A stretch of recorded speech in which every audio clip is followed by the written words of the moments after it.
নমস্কার দর্শকবিন্দু, আজ বাজেট পেশ করলেন দেশের অর্থমন্ত্রী নির্মলা সীতারামন। তো কৃষকদের জন্য তিনি কি কি ঘোষণা করলেন? পিএম কিষাণের টাকা বাড়বে বলা হয়েছিল, আদৌ কি বাড়লো কি না, বা কি কি খাত কৃষকদের জন্য নতুন কি কি চালু করা হচ্ছে, বিস্তারিত আমরা আলোচনা করব। যেটা কৃষকদের অর্থাৎ বাজেট পেশ করলেন আজকে সব থেকে বড় ঘোষণা করলেন দেশের অর্থমন্ত্রী নির্মলা সীতারামন, যেটা কৃষকদের জন্য আবারও নতুন করে কি ঘোষণা, পিএম কিষাণের টাকা বাড়বে না কি ঘোষণা করলো খাত নিয়ে, সেই সমস্ত বিস্তারিত আমরা আলোচনা করব।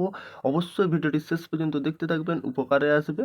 আমাদের চ্যানেলে নতুন হয়ে থাকলে চ্যানেলটিকে সাবস্ক্রাইব করে অল নোটিফিকেশন অন করে রাখবেন।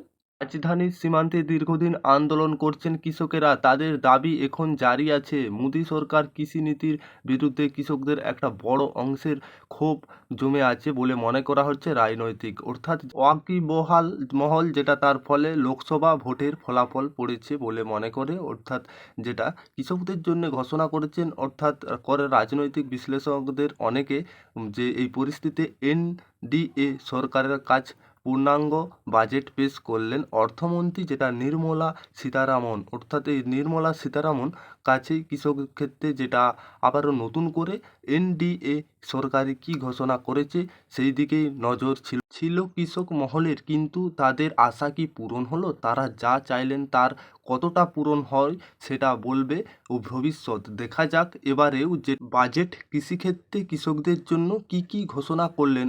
আজ কেন্দ্রীয় বাজেট পেশ করলেন কেন্দ্রীয় অর্থমন্ত্রী। কৃষক ক্ষেত্রে একাধিক ঘোষণা করেন তিনি। জানান 2024 সালে 25 অর্থবর্ষের জন্য 1.52 লক্ষ কোটি টাকা বরাদ্দ করা হয়েছে। আগামী 2 বছরে 1 কোটি কৃষকের প্রাকৃতিক চাষের অন্তর্ভুক্ত করা হবে।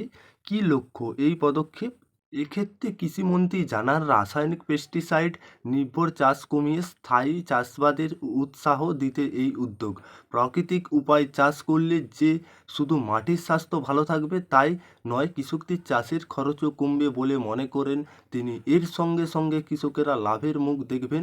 যেটা অর্থমন্ত্রী আরও ঘোষণা করেন, সরকার কৃষি গবেষণা ব্যাপক পর্যালোচনা করবে এবং কৃষিক্ষেত্রে যেটা জলবায়ু সহনশীল উন্নয়নের মনোযোগ দেওয়া হবে। এর পাশাপাশি রাজ্য সরকারগুলির সঙ্গে মিলে ডিজিটাল পাবলিক পরিকাঠামোর প্রচারণ করবে সরকার। ডিজিটাল এই পরিকাঠামোর কৃষকদের প্রয়োজনীয় তথ্য দিয়ে সাহায্য করবেন বলে মনে করেন অর্থমন্ত্রী, যেমন আবহাওয়া, গতি প্রকৃতি, শস্য সংক্রান্ত বিভিন্ন উপদেশ এবং বাজারের মূল্য, যেটা আবারও কৃষকদের জন্য বাজেট পেশ করেছেন। অর্থাৎ অর্থমন্ত্রী জানান, চলতি অর্থবর্ষে খারিফ শস্যের ডিজিটাল উপায়ে সমীক্ষা করা হবে দেশের 400টি জেলায়। দেশের 5 জেলায় জনসমর্থক নির্ভরের কিষাণ ক্রেডিট কার্ড, অর্থাৎ যে সমস্ত কার্ডে ইস্যু করা হবে। এছাড়াও নাবার্ডের যেটা মধ্যে চিংড়ি চাষ করা হবে, এর মধ্যেই চিংড়ি চাষ হবে, প্রক্রিয়াজাতকরণ এবং রপ্তানি সহজতর করা হবে।